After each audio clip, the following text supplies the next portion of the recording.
جو چیز رسول اللہ صلی اللہ علیہ وسلم نے ہمیشہ کی ہو وہ سنت مؤکدہ ہو جائے. جو حضور علیہ الصلوۃ والسلام نے کبھی کیا ہو اور کبھی چھوڑا ہو وہ سنت غیر مؤکدہ ہو جائے گا، یعنی مستحب ہو جائے گا.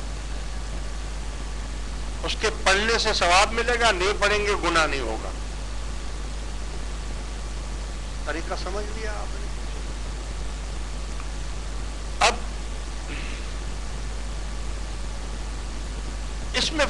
اس میں کیا کیا سزا اور جزا کیا ہے؟ فرض کا انکار کرنے والا کافر ہو جائے گا. یعنی قرآن سے ایک بات ثابت ہو گئی ہے، اب وہ چیز فرض ہو گئی ہے، اس کا انکار کرنے والا جی میں نہیں مانتا، وہ کیا ہوگا؟ وہ کافر ہوگا. واجب کا انکار کر دیا کسی نے، وہ کافر نہیں ہے، اس کو عتاب کیا جائے گا. عتاب یعنی عتاب یا سزا یا وہ دی جائے گی، لیکن اس پر کفر کا فتویٰ نہیں لگے گا. سنت نہیں پڑھے کسی نے تو اس کی قضا نہیں ہے. یعنی مثال کے طور پر آپ 2 سال تک نمازیں نہیں پڑھی، اب آپ چاہتے ہیں کہ میں قضائے عمری پڑھوں، تو 1 سال تک آپ اس طرح نمازیں پڑھ سکتے ہیں کہ ہر نماز کے ساتھ ایک نماز، یعنی صرف فرض، سنت اور نفل نہیں، صرف فرائض اس کے ساتھ نیت کر کے پڑھتے جائیں. تو 1 سال اگر آپ نے اس طرح پڑھ لیا تو 1 سال کی قضائے عمری آپ کی پوری ہو گئی، حالانکہ سنت بھی نہیں پڑھے، نفل بھی نہیں پڑھے، واجب بھی نہیں پڑھے.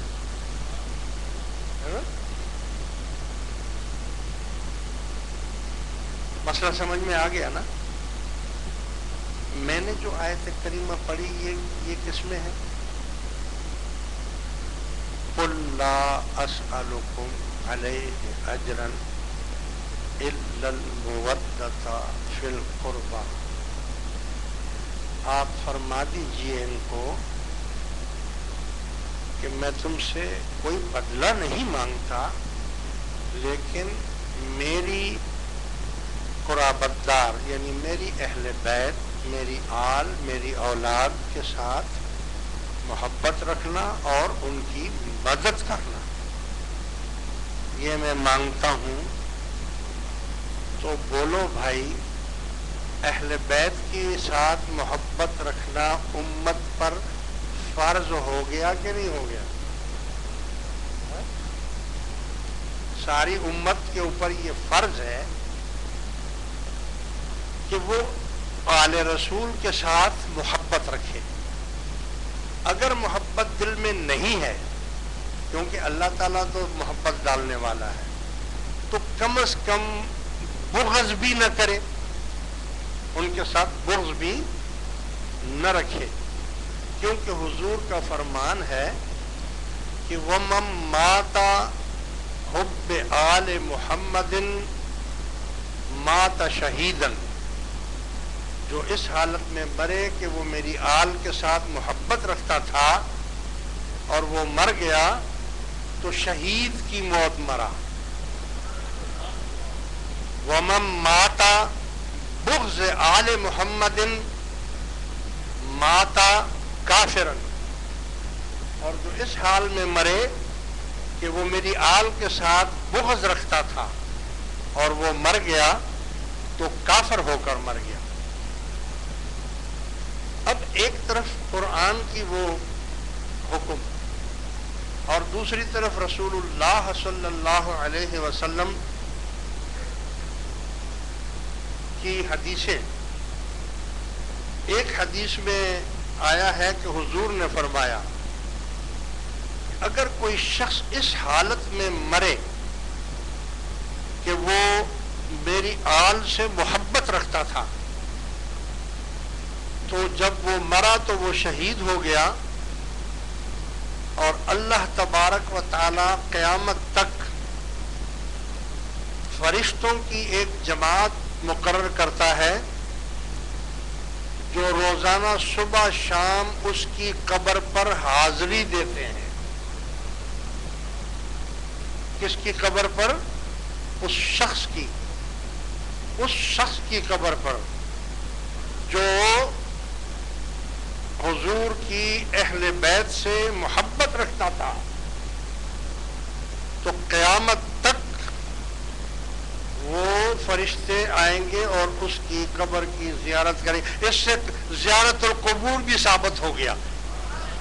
وہ کہتے ہیں نا مزار پہ کیوں جاتے ہو، وہاں یہ ہوتا ہے وہاں وہ. ارے بھائی وہاں کے اس میں کیا مطلب ہے؟ ہم تو بزرگوں کی زیارت قبر کے لیے جاتے ہیں، قبر کو یاد کرتے ہیں، موت کو یاد کرتے ہیں، ہم اپنی آخرت کو یاد کرتے ہیں، اور پھر وہ بابرکت ولی ہوتے ہیں، ان کے مقامات پر دعائیں قبول ہوتی ہیں.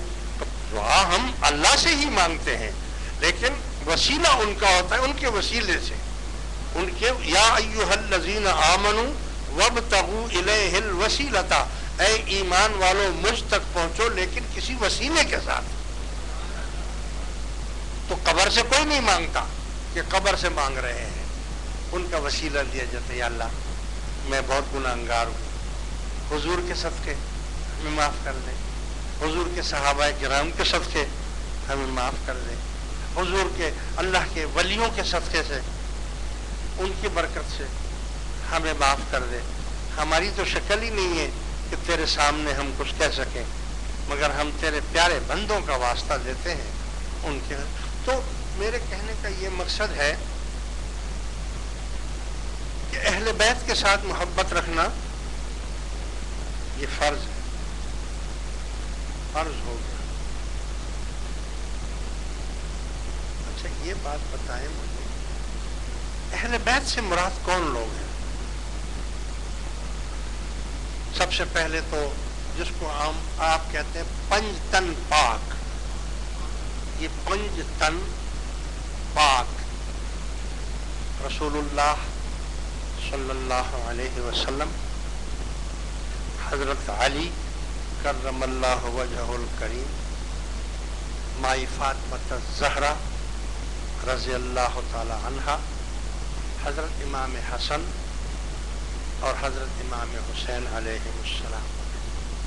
یہ پنج تن پاک ان کو کہا گیا ہے کہ یہ ان کی جو اولاد ہے وہ اہل بیت ہے.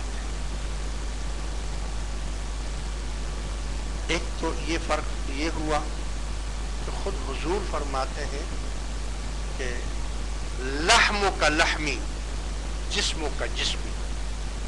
اے علی میرا جسم تیرا جسم ہے اور تیرا گوشت میرا گوشت ہے، یعنی تیری اور میری ایک ہی مٹی ہے، یعنی ہم تیرا جسم کا جسمی لحم کا لحمی. تمہارا جسم میرا جسم ہے، تمہارا گوشت میرا گوشت ہے. اب اس سے اندازہ آپ لگائیں کہ جو لوگ ان سے نفرت کرتے ہیں یا جو لوگ ان سے بغض رکھتے ہیں یا یہ کہتے ہیں کہ جی یہ فلاں چیز ہے، دھماکہ ہے، جی چھوڑو جی. دیکھو اس وقت روح کی بات بتا رہا ہوں. آج کے زمانے میں کسی عالم نے، کسی مولوی نے، کسی مبلغ نے کبھی یہ کہا کہ بھائی سادات کا بھی کوئی حق ہے تم پر، سیدوں کا بھی امت پر کوئی حق ہے؟ ایک طرفہ حق تو ہے. اگر آپ کسی مولوی سے پوچھیں کہ ایک سید زادی ہے، بیوہ ہے، یتیم ہے، میں بھی سید ہوں، کیا میں اپنی زکوٰۃ اس کو دے سکتا ہوں؟ تو مولانا فوراً کہیں گے کہ نہیں دے سکتے. ایسا ہے کہ نہیں؟ ہے نا؟ صدقہ ہے، میں دے سکتا ہوں ان کو؟ تو کہیں گے نہیں دے سکتے. اور میرا خیال ہے کہ سید بھی نہیں لے گا.